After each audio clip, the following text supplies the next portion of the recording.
Meus amados irmãos, a graça e a paz do Senhor Jesus Cristo sejam convosco. Bom estarmos de volta no nosso culto dominical, mais uma vez unidos. Hoje à noite, dia 28 de junho de 2020, vamos cultuar ao Senhor. E fazer isso com toda a nossa seriedade, com todas as nossas convicções à luz das Escrituras Sagradas. Queremos convidar os amados irmãos, eu quero convidar os amados irmãos a ouvirem alguns avisos. Entre esses avisos são lembretes, e como sempre tenho dito, a fé cristã requer lembretes o tempo todo, para que a gente não perca o foco dos propósitos de Deus. Quero então enfatizar, lembrando aos irmãos, o processo do discipulado, pela chamada de vídeo, encorajando uns aos outros. Também o discipulado no sentido de encaminhar vidas a Cristo. Terça-feira devemos estar trazendo, quinta, um testemunho já de declarativo de um irmão que entregou a vida a Cristo. Se Deus permitir assim, nós vamos fazer isso. Por isso é importante a sua chamada de vídeo. Encorajar irmãos e levarem outros ao Senhor Jesus Cristo. Quero também pedir aos meus amados irmãos para permanecerem no projeto de culto familiar, diariamente fazer isso com seus familiares para fortalecê-los na fé. Lembrando que essa era a ênfase, era a tônica também, era algo muito forte da igreja primitiva e devemos seguir esse modelo de Cristo. Quero agradecer aos irmãos pelos dízimos, pelas ofertas, também pelos alimentos dedicados ao Senhor. Deus vos abençoe e vos guarde nessa caminhada de fidelidade. Fazendo isto, eu quero também lembrá-los que a gente está na campanha de agasalho. Você pode organizar, se você puder doar, cobertores, roupa de frio. Nós temos um período difícil, alguns já necessitando de agasalho. Então, se você puder, traga. Arrume já direitinho, lave, passe, traga já numa sacolinha, bem arrumadinho, para a gente só doar. Esses dias o irmão Edson voltou para casa. E hoje a irmã Rita estava já no grupo do WhatsApp da igreja, fazendo uma solicitação para que a gente pudesse doar fralda geriátrica. Eu acredito que o tamanho deve ser G. A gente vai se certificar isso até terça-feira. Eu passo aqui no canal, mas no grupo de WhatsApp eu vou fazer isto. Fralda geriátrica, no caso para o irmão Edson, e também leite. Então, você que tem, ela pediu para entregar diretamente na casa dele, ou você pode entregar aqui na igreja. A gente encaminha para a irmã Rita e ela faz a entrega lá à casa do irmão Edson, ou a gente daqui, a ação social mesmo, vai levar.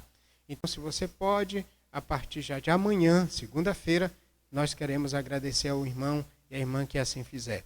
Nós vamos adquirir alguns ainda amanhã, se assim houver possibilidade, verificar se ele tem quantidade, pelo menos até segunda-feira, e amanhã estamos levando alguma parte lá, vamos tentar adquirir a possibilidade da igreja adquirir, mas depois, se os irmãos continuarem assim, podendo doar tanto fralda geriátrica e quanto leite, vai ser muito importante. Outra coisa que eu quero também lembrar aos irmãos, a gente está naquela campanha, né, para a laje do Marcelo, então continue fazendo. Alguns irmãos já têm passado para a equipe de tesouraria. Então, Deus seja louvado. Essa é uma prática da igreja. Você que está visitando-nos no canal, não seja constrangido a isso. Isso é uma prática da igreja. A igreja local, ela faz isso, e é um costume dela fazer isso com a irmandade, cumprindo princípios de Cristo, orientações bíblicas. Tá certo? Um outro lembrete. Nós não estamos assistindo filmes e nem novelas no culto online. O culto online é um culto que prestamos a Deus. Quem está assistindo, recebendo a adoração por meio de Jesus, dos seus filhos fiéis, é Cristo.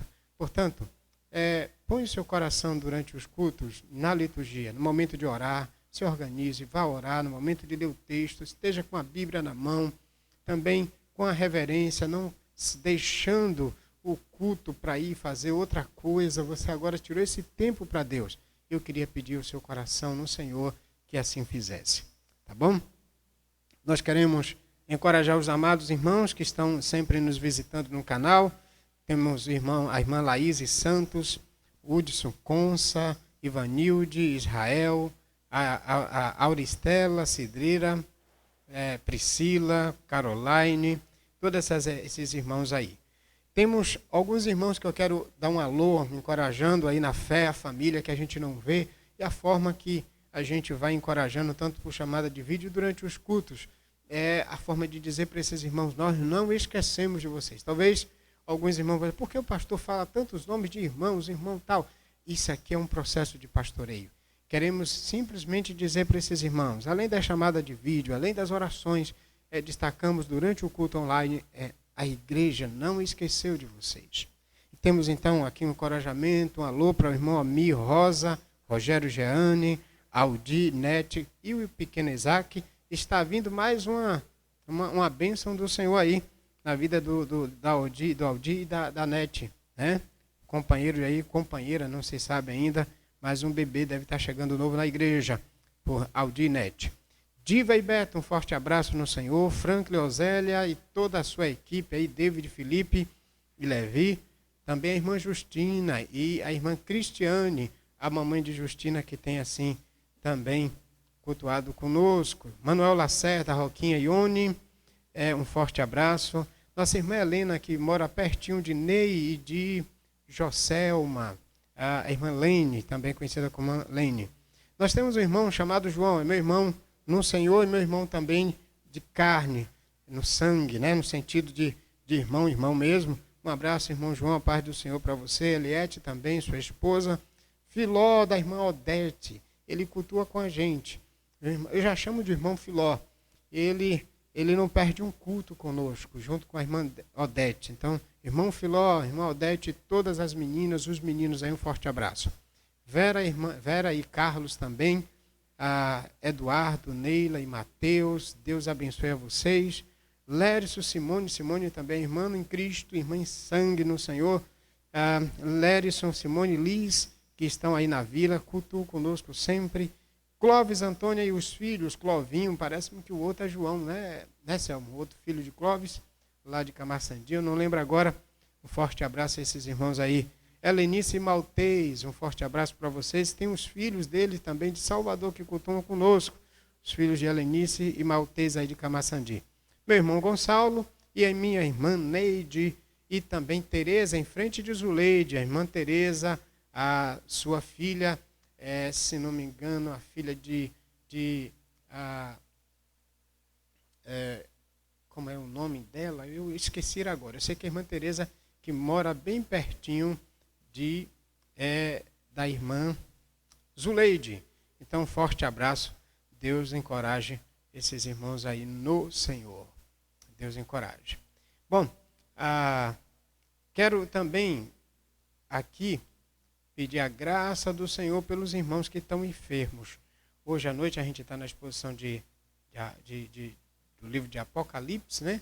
Daqui a pouquinho a gente vai desenvolver isso aí com os irmãos. Mas antes disso eu quero pedir aos meus amados irmãos para a gente orar pela vida desses irmãos aqui que estão também enfermos. Vamos verificar aqui quem são eles. Nós temos Maíse com seus familiares, o pai, avô, sobrinho, seu Cacá, e a irmã Maria aí no areal, a irmã Zuleide, Lau, seu Renilson, Dora. Hoje eu tenho uma notícia, lembra da irmã Maria que eu falo sempre da primeira igreja, da Pibissage? 106 anos ela fez dia 14 de junho. E ontem ela veio a óbito e hoje ela foi sepultada em Santo Antônio de Jesus. A irmã Dora e também a todos os familiares, nossos sentimentos, que Deus abençoe a irmã encorajando nesses dias. Hoje ela foi sepultada, eu não tive possibilidade de ir, mas a gente está mandando nosso alô aí, nosso encorajamento no Senhor para a irmã Dora e toda a família em Santo Antônio de Jesus. A irmã Maria, que durante 106 anos, olha que maravilha, serviu ao Senhor com muita fidelidade. Eu tive o privilégio de passar um tempo aí, visitando também a irmã Maria, quando ali estávamos interinamente na Pibissage, antes do pastor Francisco, e a irmã Maria transmitiu uma fé genuína no Senhor. Glória a Deus. Ela combateu o bom combate, acabou a carreira e guardou a fé. Que seja assim com todos nós, irmãos. Deus seja louvado. Cristo seja exaltado. E vamos orar assim, irmã Dora, pelo encorajamento, consolo, que o Espírito Santo fortaleça vocês nesses dias. Também a Auristela pede por Expedita e Edson, que estão doentes. São irmãos que estão passando por dificuldades, e não são dificuldades provenientes do coronavírus, da pandemia, são outras dificuldades em áreas diferentes de enfermidades. Faustino pede também ontem, ele mandou pelo grupo, por Renato, Marilene e Jotinha. Jotinha, ele está também doente e pediu oração. Esses 3 são parentes de Faustino de Irá. Vamos orar. O Edson já está em casa, está se recuperando, também não foi Covid, foi um problema de diabetes. A diabetes dele desceu de vez, depois subiu de vez, e aí agora está se tentando trabalhar e precisamos dar esse suporte. O irmão Edson orando e também junto com a alimentação e fralda geriátrica com sentido de leite. Certo? Vamos orar também por Jennifer, da irmã Railda e Márcio aí. Izzy também, minha sobrinha aí na Baixa Alegre, esses dias também acometida de enfermidades e seus familiares. Vamos orar por eles, pedindo a graça do Senhor. Eu quero pedir já, nosso irmão Marcelo, vem cá Marcelo, vem interceder por esses enfermos, pelo consolo também da família de irmã Maria. Sei que esse tempo é um tempo que a gente tira para mostrar para a igreja o quanto a gente está entendendo as lutas que cada um está passando e a gente está perto. Irmãos, vocês que estão passando por isso, vocês não estão sozinhos. Vamos orar? Marcelo vai interceder a Deus por esses enfermos, esse grupo de irmãos que aqui passam por essas lutas. Vamos acompanhá-lo. Amém. Deus amado e Pai de infinita graça, nós, neste momento, Senhor, intercedemos por estas famílias, Pai, que têm sofrido com enfermidades, por estes teus servos que têm sido acometidos por doenças diversas, Pai. Nós te rogamos, Senhor, que seja o nosso refúgio, a nossa fortaleza, Amém. Nosso castelo forte. Amém. Fortaleça o nosso coração e o nosso espírito para suportar, Senhor, todas essas adversidades, Pai. Amém, Senhor. Nós possamos vencê-las, ultrapassá-las e estar aos pés do Senhor em santidade e também com o corpo são. Com Amém. o corpo são e com o Espírito Santo também, Senhor. Amém, Deus. Nós colocamos também diante do teu altar a família da tua serva Maria, que faleceu. Nós pedimos perdão e misericórdia aos seus familiares. Amém. Que o Senhor os conforte, Amém. que o Senhor os fortaleça para suportar esse momento de tristeza, uma tristeza momentânea, mas uma felicidade, porque a tua serva agora está nos aguardando no lugar onde mais desejamos estar, Sim, que é na tua presença, no teu reino, Pai. Amém. Que em nome de Jesus, cada um de nós possa dar testemunho de verdadeiro cristianismo e levar outras pessoas também para diante do Senhor, Amém. para estar na tua presença, te louvando, te adorando, bendizendo o teu nome, Amém. dando testemunho de vida, para que no momento em que nós partirmos deste mundo, possamos dizer que o Senhor os abraçou como benditos do Senhor. Amém. Em nome de Jesus, nós intercedemos e louvamos, no nome de Jesus. Amém. Amém. Obrigado, Marcelo. Quero também, nesse instante, a gente vai orar, pedir a Deus para cultuarmos conjuntamente com todos os irmãos. E para essa oração invocatória, nosso irmão Gilson e Maria, eles vão orar ao Senhor agora. O irmão Gilson vai nos conduzir, junto aí com sua esposa, irmã Maria das Dores. Vamos acompanhá-lo nessa oração. Graça e paz. Vamos orar a Deus para começar o culto. Santo Deus que estás no céu, Pai, queremos te interceder o teu santo e excelso nome, ó Deus, porque só o Senhor é digno de todo louvor e de toda adoração. Pai, toma, Santo Deus, o culto nas tuas mãos, abençoa poderosamente, Pai Santo, dá sabedoria aos teus filhos, guarda debaixo do teu sangue, repreende, Pai, todo mal, dando sabedoria, dando capacidade, ousadia do teu Santo Espírito. Ó Senhor, continua abençoando a tua igreja. Deus, repreendendo, Pai, todo mal, guardando a tua igreja debaixo do teu sangue. Deus, fica conosco, Pai. Queremos, Pai, te dar graça por tudo isto, porque só o Senhor é merecedor. Em nome de Jesus, o teu Filho. Amém. Obrigado, irmão Gilson, irmã Maria. Deus vos abençoe. Nosso irmão Genilson vai nos conduzir na parte sequente do culto, nos chamando a viver a presença do Senhor. Esteja com sua Bíblia, apóstolos, para utilizarmos em todas as partes dessa liturgia. Graça e paz, meus irmãos. Nós estamos aqui juntos para cultuarmos ao Senhor. Por isso, vamos dar sequência à liturgia com a chamada à confissão.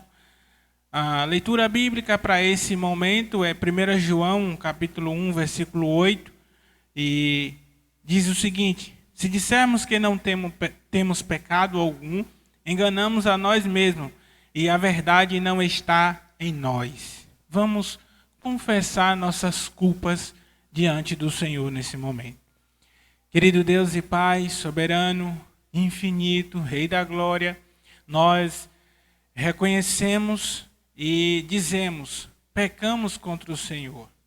Como teu servo Davi assim clama no Salmo 32, dizendo que contra ti ele pecou. E nós reconhecemos que nós somos falhos e que nós pecamos. Às vezes no pensamento, às vezes nas atitudes, às vezes no coração endurecido, nos ouvidos tampados para ouvir a tua palavra, a tua voz, às vezes no entendimento daquilo que o Senhor quer transmitir para nós, mas nós reconhecemos que de fato nós somos pecadores e que Jesus Cristo morreu na cruz para perdoar os nossos pecados e nós termos direitos à salvação.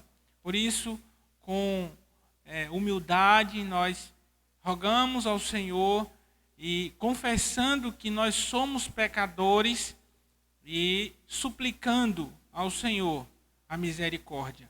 Nós confessamos, Deus, somos de fato pecadores. Nós engrandecemos o teu nome, porque só o Senhor é que pode nos absorver de todos os nossos pecados. Em nome de Jesus. Amém. Vamos dar sequência, queridos, agora com a chamada à adoração. Nós então temos um texto para lermos, e esse texto é o Apocalipse, capítulo 4, versículos 9 a 11. É o texto que nós vamos ler. Abra já a sua Bíblia conosco, para que você já esteja acompanhando. Não vai precisar fechar em Apocalipse, porque a exposição bíblica já vai ser em Apocalipse. Portanto, acompanhe o texto conosco.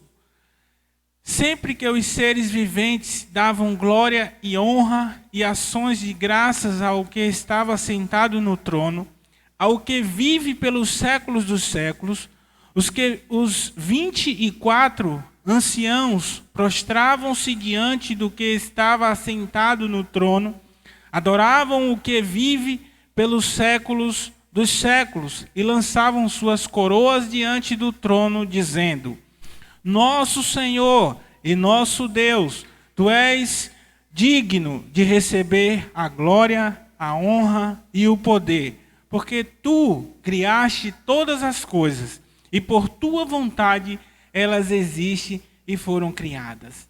Jesus Cristo é soberano. Jesus Cristo é o nosso Senhor, é o nosso governo. Ele venceu e por isso Ele levará a igreja salva com Ele. Por isso vamos cantar dizendo: seja engrandecido. Louvemos ao Senhor com este cântico de adoração que enaltece o nome do nosso Senhor Jesus Cristo, nosso refúgio, a nossa fortaleza, de onde vem o nosso socorro. Louvemos ao Senhor com este cântico: seja engrandecido.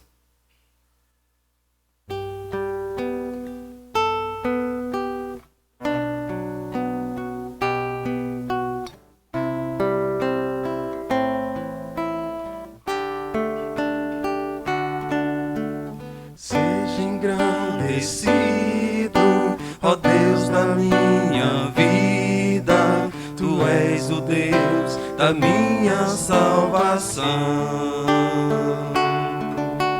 És a minha rocha, a minha segurança, meus lábios sempre te exaltarão.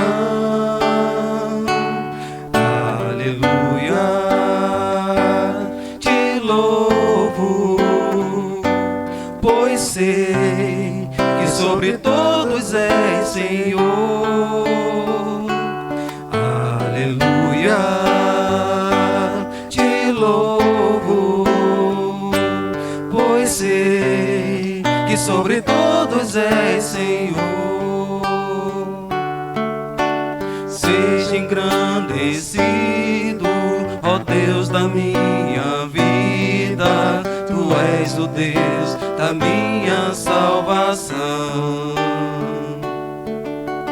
És a minha rocha, a minha segurança, meus lábios sempre te exaltarão. Aleluia, te louvo, pois sei que sobre todos és Senhor.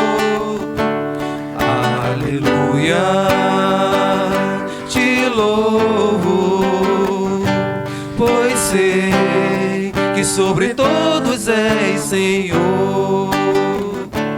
Aleluia, aleluia, aleluia, louvemos ao Senhor. Aleluia, aleluia, aleluia, louvemos ao Senhor. Amém.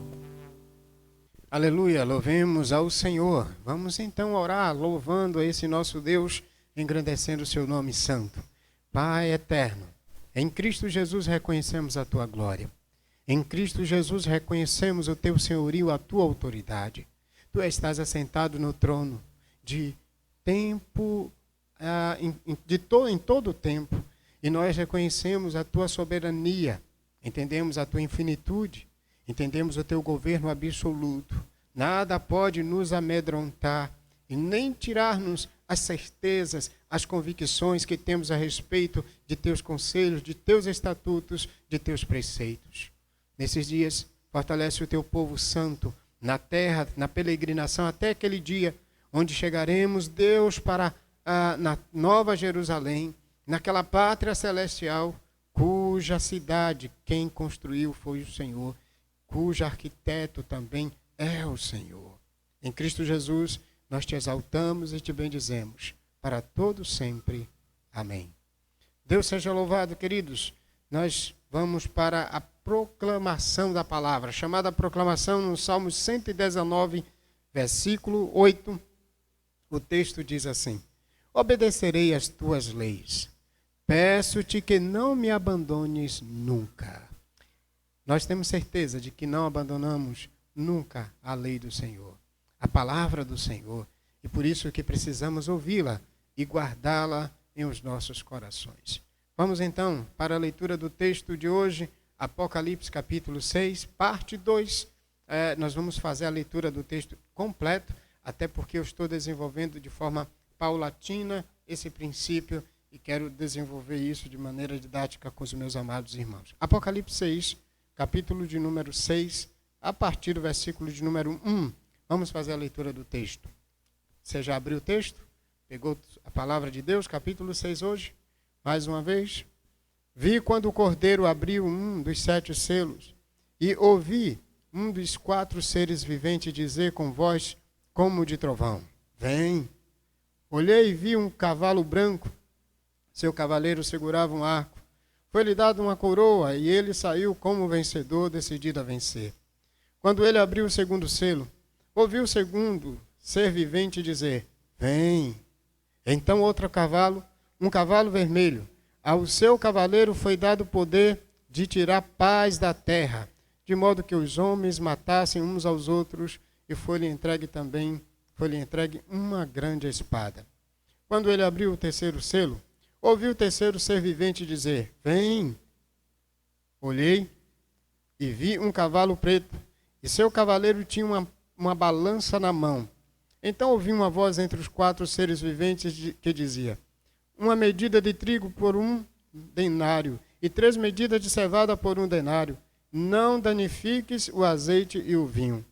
Quando ele abriu o 4º selo, ouvi a voz do 4º ser vivente dizer: Vem!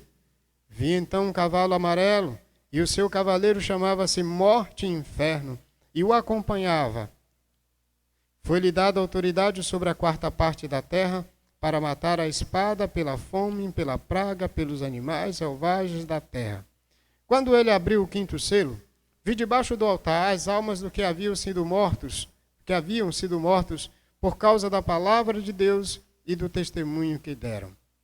Eles clamavam em alta voz, dizendo: Ó soberano, santo e verdadeiro, até quando aguardarás para julgar os que habitam sobre a terra e vingar o nosso sangue?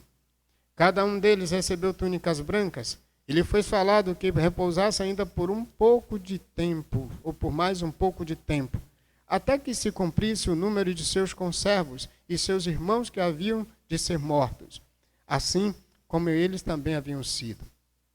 Vi quando ele abriu o 6º selo, e houve um grande terremoto, o sol escureceu como saco de silício, a lua toda tornou-se como sangue, e as estrelas do céu caíram sobre a terra, como figos verdes derrubados da figueira por um vento forte. O céu recolheu-se como um rolo, e todos os montes e ilhas foram removidos de seus lugares. Os reis da terra, os nobres, os chefes militares, os ricos, os poderosos, todos escravos e todo homem livre, esconderam-se nas cavernas e nas rochas das montanhas. E diziam os montes e rochedos: Caí sobre nós e escondei-nos da face do que está sentado no trono e da ira do Cordeiro, porque chegou o dia da ira deles. Quem poderá subsistir? Obrigado, Deus, por tua palavra. Ajude-nos a entendê-la nesta noite, por meio de Jesus Cristo e para a glória de Jesus Cristo. Amém. Meus queridos e amados irmãos, nós vamos prosseguir na proposta de exposição do capítulo 6 de Apocalipse. E vimos dias passados, a primeira parte, a gente está desenvolvendo as aberturas dos selos. Hoje a gente vai para a abertura do 2º, 3º e o 4º selo. Por que, pastor, o senhor não está fazendo o capítulo 1 de uma vez só? Por causa da complexidade, eu quero trazer de maneira paulatina e didática para os meus amados irmãos compreenderem. Até porque preciso trabalhar com calma, de forma mais significante, esses princípios que aqui estão estabelecidos. Portanto, nós precisamos, de fato, entender alguns aspectos para chegarmos até esse texto do capítulo 6. Hoje nós vamos para o capítulo 6, de fato, estamos no capítulo 6, e nós vamos para a parte 2. Nós vamos, embora lendo todo o capítulo, isso para facilitar a ideia de contexto, nós vamos hoje desenvolver o verso de número 3 até o verso de número 8, onde se abrirá o 2º selo, o 3º selo e o 4º selo. O 2º, 3º e o 4º selo. Então, desta feita, nós vamos compreender aspectos bíblicos dentro de uma teologia maior. Olha o que a gente de fato precisa entender, então, na sequência agora. Nós já vimos, dias passados, que os 5 primeiros capítulos do livro de Apocalipse apresentam o Cristo exaltado e glorificado no meio da sua igreja, sondando, corrigindo, exortando, encorajando a igreja face à opressão e martírio dos seus inimigos. Mas, diante da opressão e martírio dos seus inimigos, Cristo é apresentado como o Senhor exaltado, soberano. Observem bem que nesse cenário, ele tem do capítulo 1 até o capítulo 3, ele tem o controle das igrejas. Ele tem o controle dos 7 anjos. E também ele está controlando os inimigos. Porque no capítulo 1, o versículo 18, ele tem a chave da morte e ele tem a chave do inferno. E para culminar, quando ele vai fazer a dobradice do capítulo 3 para o capítulo 4, se você observar com bastante atenção, você vai vai entender que o encorajamento final é um encorajamento onde ele diz que está sentado no trono com o Pai. E é interessante porque o capítulo 4 vai dizer que o Pai está no trono e o Filho está à destra dele. Isso era encorajador para a igreja daqueles dias. Porque o Império Romano, que era o império opressor, estava martirizando os cristãos fiéis a Deus e ao Cordeiro. Naqueles dias se solicitava adoração a ídolos, inclusive a imagem do imperador, e as imagens que eles estipulavam para que fossem adoradas. E aqui então está sendo apresentado Jesus Cristo exaltado, vencido no controle inclusive dos inimigos e das 7 igrejas e dos anjos que estão atuando por meio do poder de Deus, que são os pastores e líderes naquele cenário e naquele contexto. Agora, o que é interessante é que a gente vai ainda nesse cenário de o Senhor sendo apresentado como exaltado, encorajando a igreja, exortando a igreja, no meio dos candelabros, sondando, corrigindo, face a todos a opressão e martírio. Vamos verificar que o capítulo 4 e o capítulo 5, Deus o Criador sentado no trono, bem como também o Cordeiro Redentor sendo igualmente glorificado com o Pai e sendo adorado por todos os seres do universo, tendo comando de tudo, porque na terra, nos céus, na terra e debaixo da terra, não havia ninguém digno de abrir o livro e nem de os 7 selos. Isto mostra uma ideia de Cristo exaltado, vencedor e também no trono e no comando. Isso para uma igreja perseguida era fundamental, era de fundamental importância. Para o cenário das 7 igrejas, no contexto de toda aquela perseguição, ela precisava entender que mesmo martirizada, mesmo perseguida, o Cordeiro era que estava vitorioso. Era quem era vitorioso. E como ele foi morto e reviveu, ele foi aquele que foi morto, mas agora tem o controle da morte nas mãos.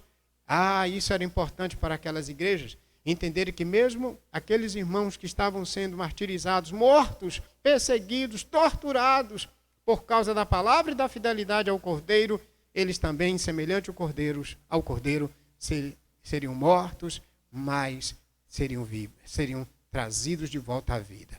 Glória a Deus por isso. É isso que biblicamente encoraja a igreja do Senhor nesses dias também. Precisamos entender quem é que está no controle da história. Porque a partir do capítulo 5, o segundo ciclo de 7, a gente sai do ciclo de 7 das 7 igrejas, e agora a gente vai para o ciclo de 7 dos 7 selos. Os 7 selos que um único digno de abrir é o Cordeiro. Cordeiro que foi morto e reviveu, mostrando que ele agora não tem só o controle da igreja, o controle dos 7 anjos, o controle da morte e do inferno, porque ele tem a chave, mas agora também ele tem o controle do livro que disserta o fim da história. Ele tem o livro do controle da história em suas mãos. Ele não só controla a igreja, ele agora controla o mundo.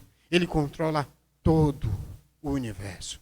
E é de se pensar nisso, porque após a sua ressurreição, quando ele aparece aos 11 apóstolos, o Senhor Jesus Cristo ressuscitado, ele diz aos apóstolos: foi-me dado todo o poder no céu e na terra. Maravilha! Deus seja adorado.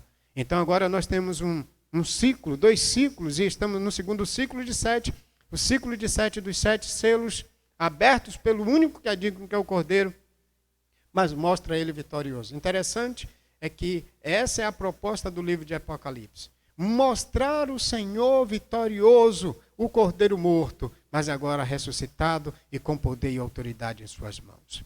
Irmãos, como nós precisamos ver Cordeiro Jesus Cristo, aquele que padeceu por nós, sofreu tantas lutas, tanta opressão, mas ele mostra agora vitorioso para a sua igreja, porque ele diz que a sua igreja que crê nele e confia nele também é vitoriosa.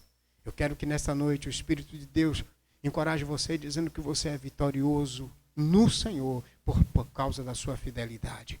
E com todo o sofrimento que você, como igreja do Senhor, pela sua fidelidade está passando, a semelhança do Cordeiro, ainda que morta, ainda que martirizada, Deus vai te dar a ressurreição naquele dia para a glória de Deus o Pai. Para a glória do Pai, porque isso ele fez através do Cordeiro. Diante desse processo, os capítulos que temos agora pela frente apresentarão quadros dos sofrimentos da igreja, é bem verdade. A partir de então, nós vamos entender que do capítulo 6, nós temos um quadro de martírio, de morte, de sofrimento da igreja, dos juízos divinos sobre os inimigos e do trono final, triunfal de Jesus Cristo. Porque a partir de agora a gente vai encontrar esses fundamentos aqui evidenciados e declarados.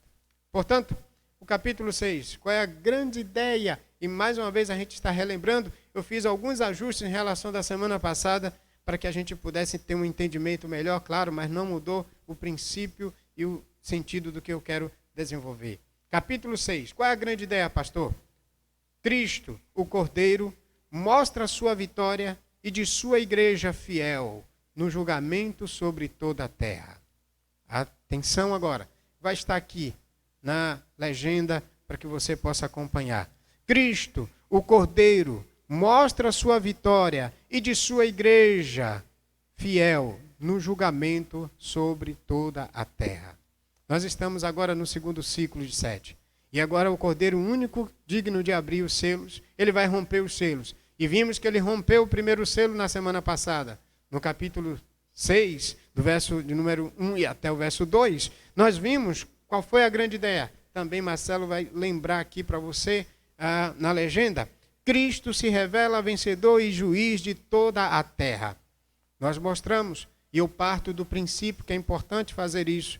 Nós queremos mostrar que esse cenário de mostrar que Cristo é o cavaleiro do cavalo branco, essa é a ideia de vitorioso, é a ideia do cavaleiro que não traz nenhum dano. Ele só traz uma ideia de ser vencedor. E diante disso, o que é digno de romper o selo, ele está se mostrando o único que está no controle da história, que tem o controle da história, mas ele também está se apresentando vencedor, vitorioso. Por quê? Todo o livro de Apocalipse, do começo ao final, nós só temos um vencedor, um vitorioso, um triunfal, um que se mostra diante de todo o livro de Apocalipse, que tem o controle de tudo nas mãos. O nome dele é Jesus Cristo. Portanto, esse selo que é aberto agora, do capítulo de número 1, primeiro selo, versos 1 e 2, Cristo se revela vencedor, mas também se revela juiz de toda a terra. Ele é vencedor porque o primeiro selo diz que ele vem com a proposta de ser o vencedor. E isso coaduna com a proposta da estrutura do livro, porque no capítulo 1 ele é exaltado, ele se mostra vencedor. Ele tem um controle da igreja, ele tem um controle dos anjos, ele tem um controle do inferno e ele tem um controle da morte. Lá no final do livro, a gente encontra também nessa estrutura, Jesus também é apresentado como aquele que está agora reinando para sempre com sua igreja e governando sobre tudo e sobre todos, entregando o reino ao Pai. Portanto, a própria estrutura do livro, que desenha também a estrutura do capítulo, no capítulo 6, você também tem a mesma estrutura. Começa com ele, abrindo os selos, ele é poderoso, é o único digno, mas também diz que ele é vencedor. Se você vai lá para os últimos versículos de 12 a 17, como termina o capítulo, você vai encontrar ele sendo o Cordeiro temido. Olha como encontramos versos 16 e 17. Ele está abrindo o sexto selo, que traz o juízo total sobre a terra. E veja que agora ele está sendo temido por todas as nações, todas as classes, a gente vai ver dias mais à frente. Mas eu quero mostrar que o capítulo começa mostrando o Cristo vitorioso e termina no sexto selo mostrando ele também vitorioso. Olha só o verso 16 e olha também o verso 17. E diziam aos montes e rochedos: caí sobre nós e escondei-nos da face do que está sentado no trono e da ira do Cordeiro. Todas as nações, todas as classes estão pedindo para que os montes, os rochedos caiam sobre eles, porque eles estão com medo do que está sentado no trono e também do Cordeiro. Então, primeiro o capítulo 6 começa mostrando Cristo vencedor e termina mostrando Cristo vencedor, porque ele está no trono e diante do trono ele está julgando agora. E assentado no trono, ele está julgando, porque o verso 17 diz: porque chegou o grande dia da ira deles, quem poderá subsistir? Ira deles, uma referência a Deus e ao Cordeiro. Então não tenho nenhuma dúvida. Cristo, ele é o Cordeiro vencedor. Ele é aquele que é digno de abrir os selos. Mas por que essa visão foi importante para as igrejas perseguidas? Para as igrejas que estavam sendo mortas, martirizadas, por causa da palavra e do testemunho. Elas precisavam entender que assim como Cristo, o Cordeiro morto, mas agora está vivo, todos os que morreram por fidelidade à palavra, por fidelidade a Jesus Cristo, por fidelidade a Deus, eram vencedores. Talvez nesta noite você possa estar pensando: vencedor é aquele que ganhou um título de futebol. Talvez nessa noite você possa até pensar: vencedor é aquele que ganhou o mega prêmio da Loteria Federal. Talvez você pense que vencedor nesta noite seja aquela pessoa que começou do zero na vida material e agora tem uma fortuna, embora possa ser que nesses dias não esteja valendo nada, mas talvez você pense assim. Para a igreja do Senhor, eu quero dizer que vencedor é aquela que confia no Cordeiro, que vence morte, inferno e que está sentado no trono. Vencedor é esse. Vencedora é essa. Essa visão era importante para encorajar a igreja. Agora a segunda proposta, do 3 a 8. Hoje é a segunda parte, que é a abertura do segundo selo, do terceiro selo e do quarto selo. Qual é a grande ideia de 3 até o versículo de número 8? A grande ideia: Cristo revela um período de perseguição e morte na terra. E esses selos, ele traz um processo de tribulação e de tormenta na terra. Vamos entender um pouquinho. De novo eu quero repetir. Vou pedir a Marcelo para trazer de novo aqui para a gente. Cristo revela um período de perseguição e morte na terra. Porque é ele que está abrindo o selo. Lembre-se que é ele que está abrindo.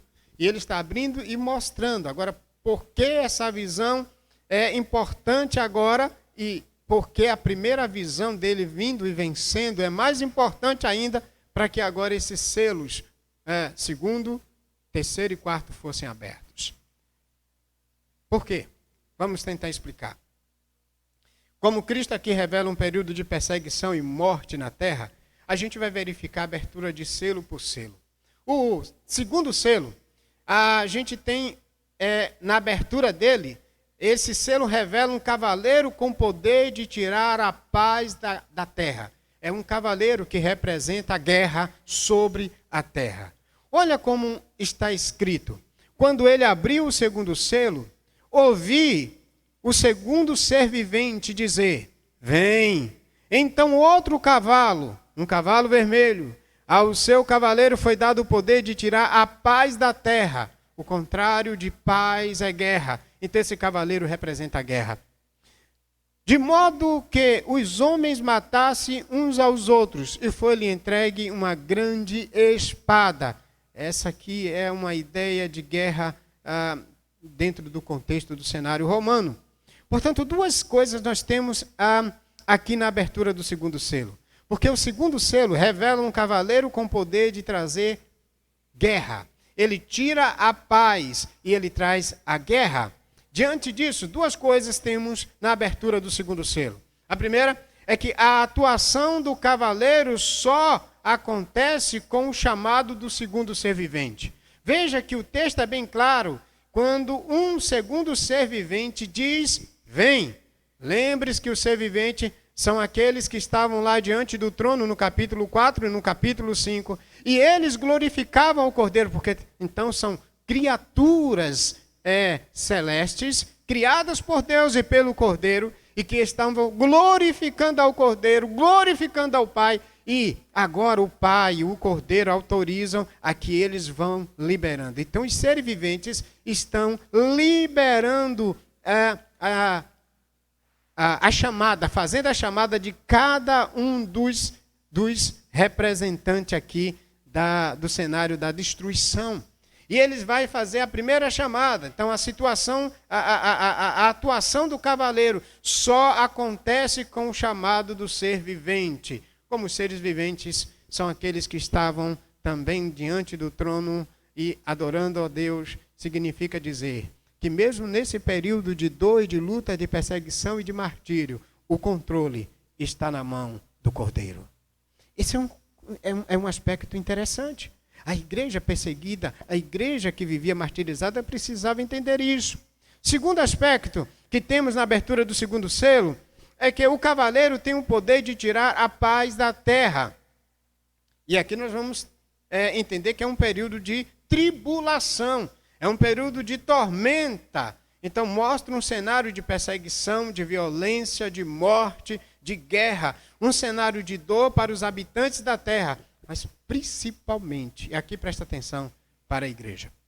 Esse texto, na verdade, ele faz jus àqueles textos lá de Mateus 13, de Mateus 24, de Marcos 13, de Lucas, capítulo 21, porque é um cenário que o Senhor Jesus Cristo fala da grande tribulação. E ele diz que a vinda dele se dá depois da grande tribulação. E nesse cenário da grande tribulação, vai haver tormenta, vai haver muitas situações difíceis. E o que é interessante nesse aspecto? É que há uma palavra de Jesus Cristo aos apóstolos dizendo, não vos assusteis. É um período de guerra, na abertura do terceiro, na abertura do segundo e na abertura do quarto selo. É um período de tormenta e de tribulação, inclusive a gente vai verificar isso, que a igreja é afetada. Os crentes que ainda estão na terra são afetados. Na abertura do quinto selo a gente vai verificar que aqueles que já haviam sido mortos estão clamando ao Cordeiro, mas o Cordeiro manda esperar, porque tem gente na terra que ainda haveria de ser morta, semelhante a eles por fidelidade. Então significa dizer que é um período que ainda tem crentes e estão atuando na proclamação, na atuação do reino de Deus. Mas o que é preciso entender? Mesmo nesse contexto, o controle está nas mãos do Senhor. Lembre-se disso. No terceiro selo, a gente sai do cenário de guerra e agora vai para o cenário de fome. Porque o terceiro selo, de 5 a 6, revela um cavaleiro com poder de gerar fome mundialmente. Analise os versos. Quando ele abriu o terceiro selo, ouviu o terceiro ser vivente dizer, vem, olhei um cavalo preto, seu cavaleiro tinha uma balança na mão. Então ouvi uma voz entre os 4 seres viventes que dizia, uma medida de trigo por 1 denário, 3 medidas de cevada por 1 denário. Não danifiqueis o azeite e o vinho. 2 coisas, então, precisamos entender aqui. Mas antes de entendermos essas 2 coisas, eu quero trazer, na verdade, o que significa essa situação, porque agora o terceiro selo, ele aponta para a gente uma representação de fome. É bem verdade que logo depois de um cenário de guerra, um período de guerra, não tem como não haver um período de fome. Porque depois de um período de guerra, tudo está bem danificado. O que é interessante aqui? É que nesse período de fome, a gente vai ter um período de escassez muito grande. E a ideia muito clara aqui é que as coisas estão sendo vendidas por preços absurdos. Observe qual é a ideia. 1 denário, quando ele diz, então vinha uma voz dos 4 seres viventes que dizia, uma medida de trigo por 1 denário. Olha, uma medida de trigo por 1 denário. A ideia de uma medida de trigo era na verdade, medida para pesar coisas secos, né? Na verdade, é 1 litro, aproximadamente 1 quilo, e sustentaria um homem de apetite moderado por 1 dia. Então, o que é que ele está dizendo aqui? Uma medida de trigo equivale a 1 litro de trigo. Agora, o que é interessante é o valor dessa medida. o valor desse litro de trigo. Veja que ele diz que é um denário. Denário era uma moeda romana. E essa moeda romana era equivalente a pagamento de um dia de trabalhador. Podemos também ver isso em Mateus 20, de 2 a 13, porque na parábola dos trabalhadores da vinha. Um denário era uma moeda romana de principal valor, e ela era de um valor significativo, mas era um valor de um dia de trabalho. Imagine você trabalhar um dia para comprar 1 litro de trigo. Isso é um período de escassez. É um período, na verdade, de exploração. Esse cavaleiro, ele aqui representa, na verdade, a fome, a pobreza, a opressão e a exploração. Porque parece até os nossos dias aqui da pandemia, né? Fazendo uma comparação para a gente entender. Com a pandemia, em vez de as coisas ficarem mais baratas, a gente já, o salário reduzido, ou às vezes o salário sem crescer, mas a mercadoria subindo. Então você tem menos dinheiro e você tem mercadoria com preço lá em cima. Então é um processo de exploração. Eu louvo a Deus, porque Deus vai fazer justiça, inclusive, por isso que nesses dias se tem feito. Pessoas se aproveitando de valores absurdos, de coisas diante de uma pandemia. No dia do juízo, se não se arrependerem, haverá julgamento severo para essas pessoas. Portanto, você cristão, inclusive, presta atenção, deixe-me chamar um parênteses aqui, não se utilize do momento para explorar ninguém. Não se utilize do momento para vender coisa além de preço. Isso não é de um cristão genuíno. Isso não é de um cristão genuíno. Mas vamos avançar.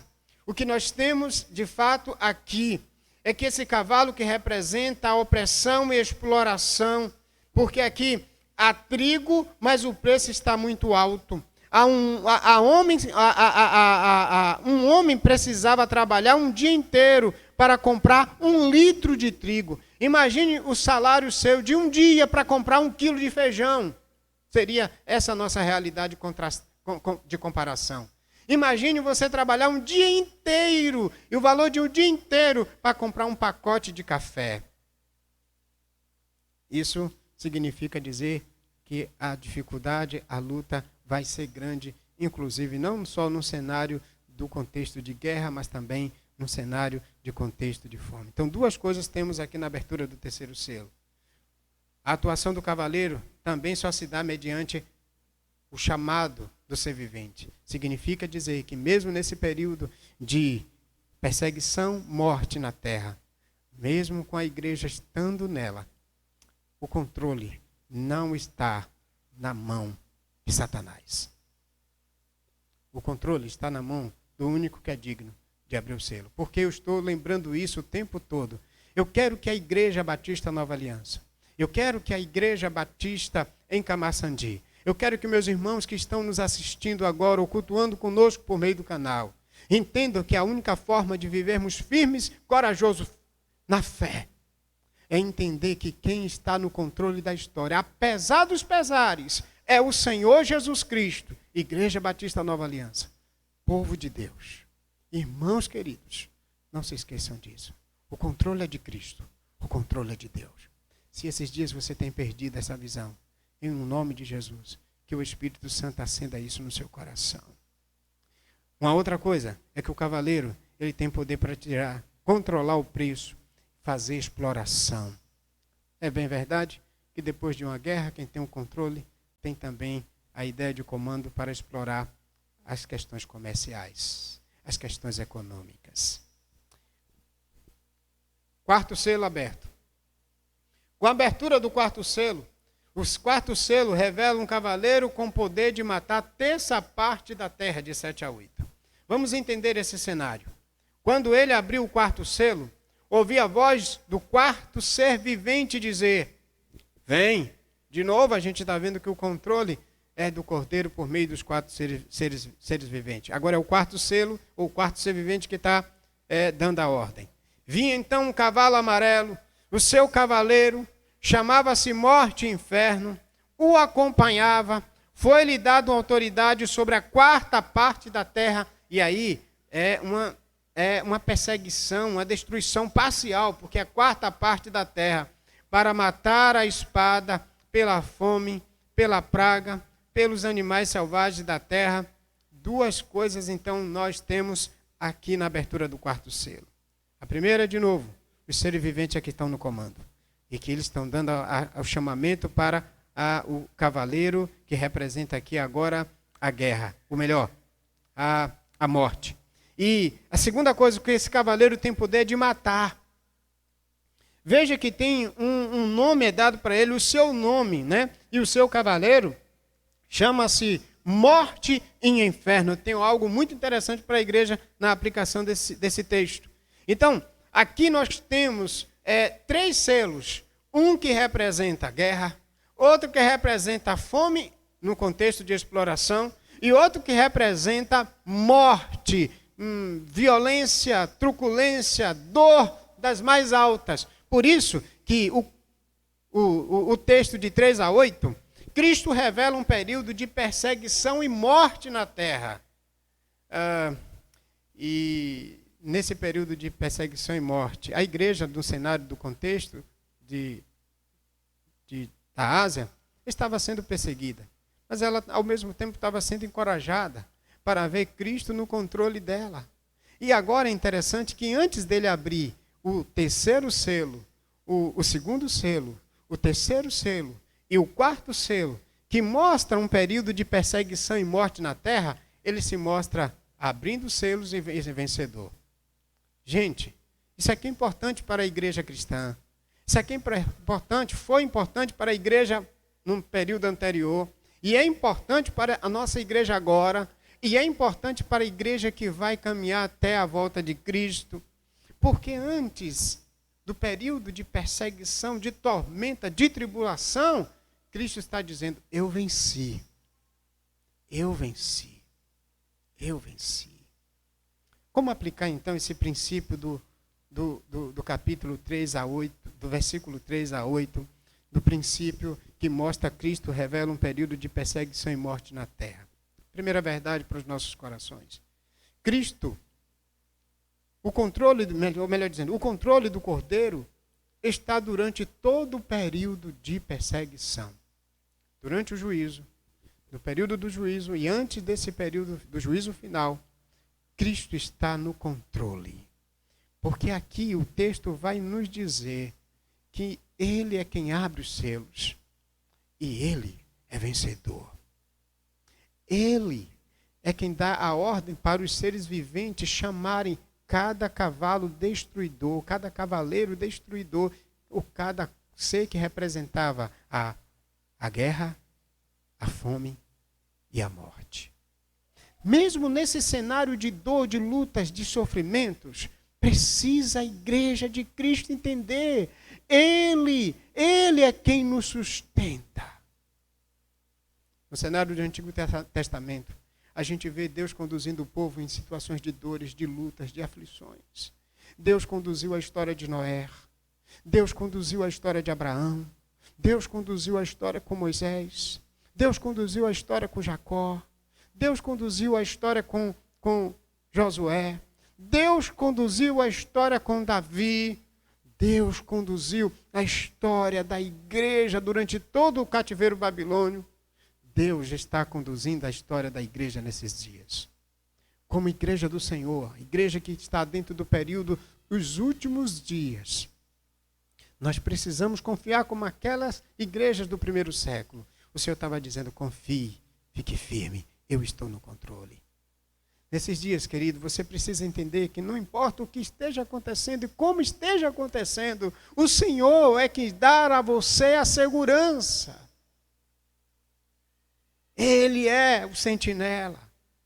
Se o Senhor, então, não guardar a cidade em vão, você talvez esteja preocupado com muitas questões, como pai, como mãe, como esposo, como esposa, como filho, como adolescente.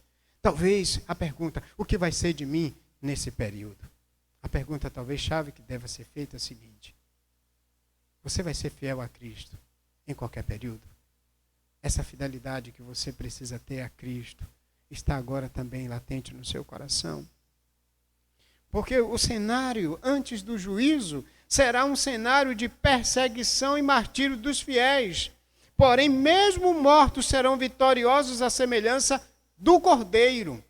Esse cenário, que é um cenário de perseguição, morte e dor, é um cenário que, à luz dos textos de Mateus 24, Marcos 13, Lucas 21, lá está dizendo que vai haver um cenário de guerra, vai haver um cenário de fomes, conforme Lucas também, perseguições, abalos do mundo e a segunda vinda de Cristo. Mas antes da segunda vinda de Cristo, tem um período da grande tribulação. E nesse período de grande tribulação, à luz do texto de Mateus 13, de Marcos 24, Mateus 13, Lucas 21, diz que ele abrevia esses dias e ele preserva os santos. Por causa dos eleitos é que o tempo da grande tribulação foi abreviado. E esse período aqui caracteriza exatamente no cenário de Apocalipse, aquele cenário de Jesus avisando aos apóstolos. E naquele período, quando Jesus estava avisando, vai vir um período de grande tribulação. Quando vier uma tribulação que nunca houve, mas também nunca haverá no mundo, eu quero que vocês tenham em mente uma coisa. Olha o encorajamento. Não vos assusteis. É necessário, mas não vos assusteis.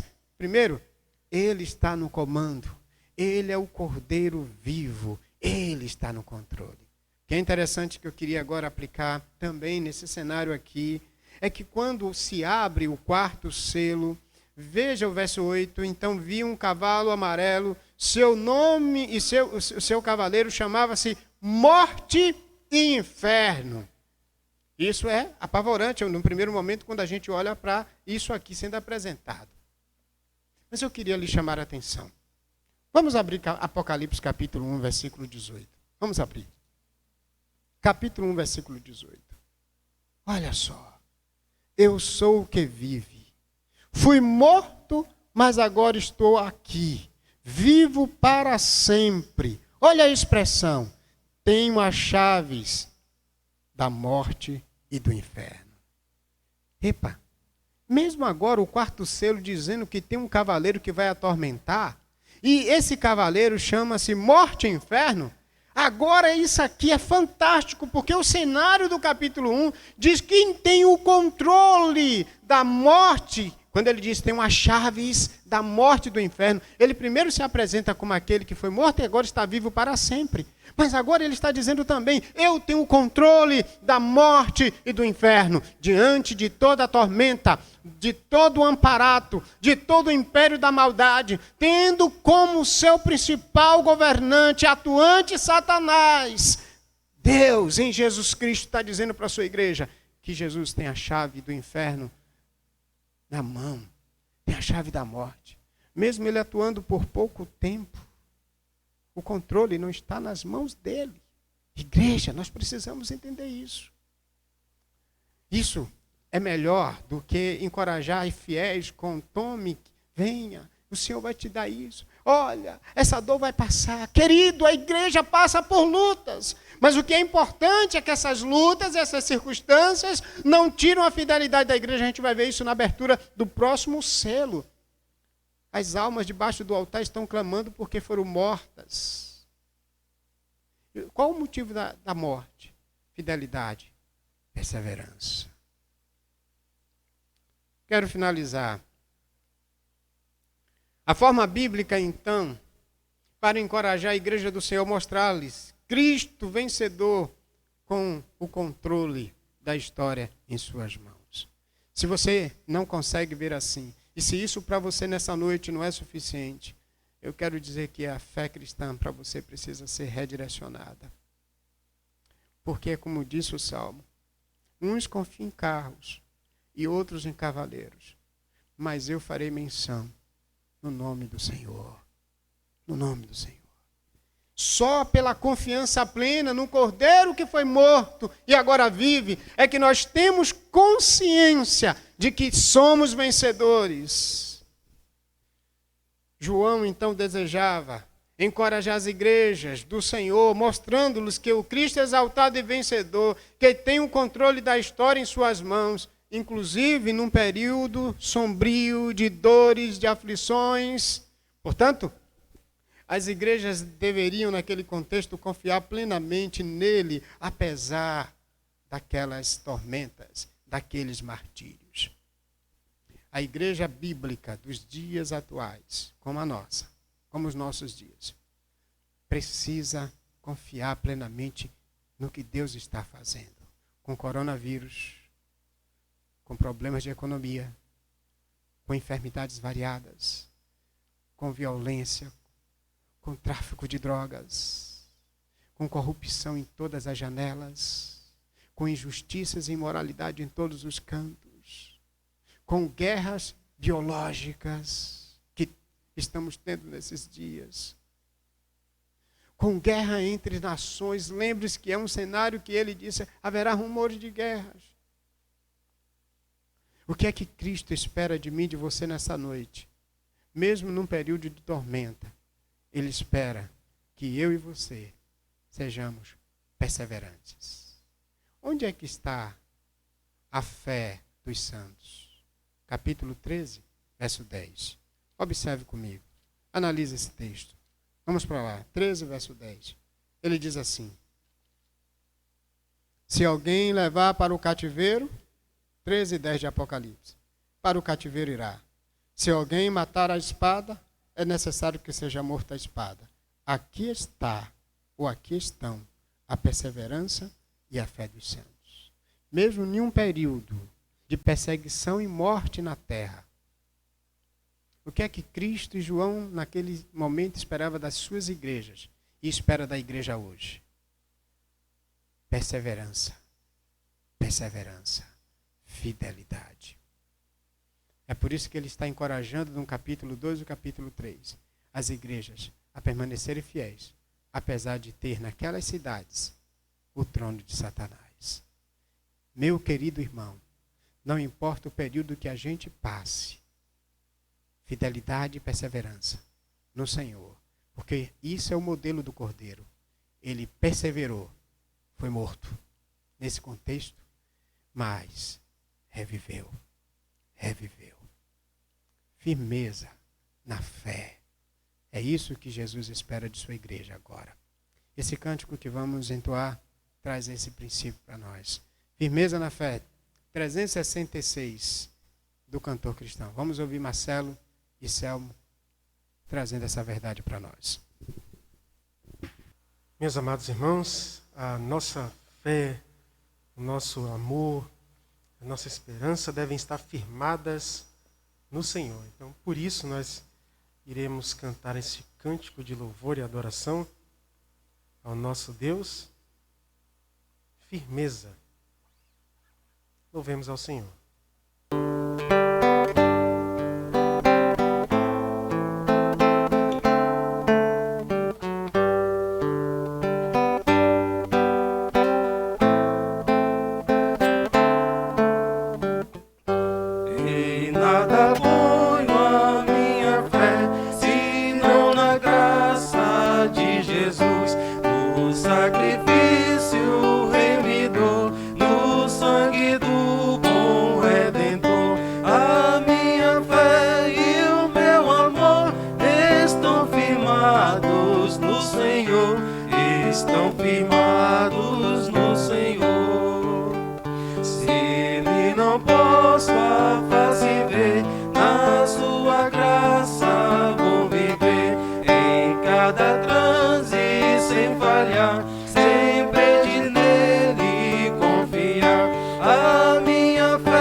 Irei com ele me encontrar e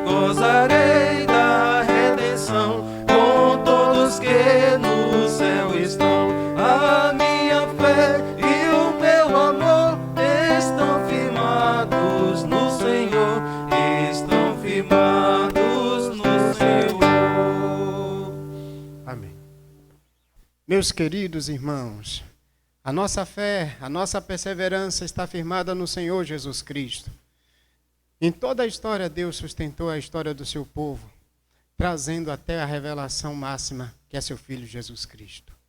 E hoje, Ele está mostrando para mim e para você que nós precisamos permanecer firme nesse Cristo da história do passado, revelado e apontado, mas esse Cristo que agora também está presente, que revelou a glória do Pai, foi para o céu e vai voltar. Confiemos nele, no plano dele. Isso é seguro. Ninguém consegue garantir como ele garante. A igreja do Senhor precisa estar firme nesses dias. Nós vamos, nesse instante, orar, encerrando o culto coletivo desta noite. Obrigado, Senhor, pela tua igreja, mesmo nessas lutas temporárias, nas lutas por causa da opressão, em virtude da nossa fidelidade ao Senhor, não abrimos mão dos teus valores. Por causa disso, seremos, sim, hostilizados, maltratados, injuriados, perseguidos. Mas como o Senhor disse aos apóstolos, quando perseguirem e disserem todo mal contra vós por causa de mim ou por minha causa. O Senhor disse aos apóstolos e diz para nós também nesta noite, alegrai-vos e exultai-vos, porque grande é o vosso galardão nos céus. Obrigado, Senhor, por proteger o teu povo, por salvar o teu povo, por sustentar o teu povo.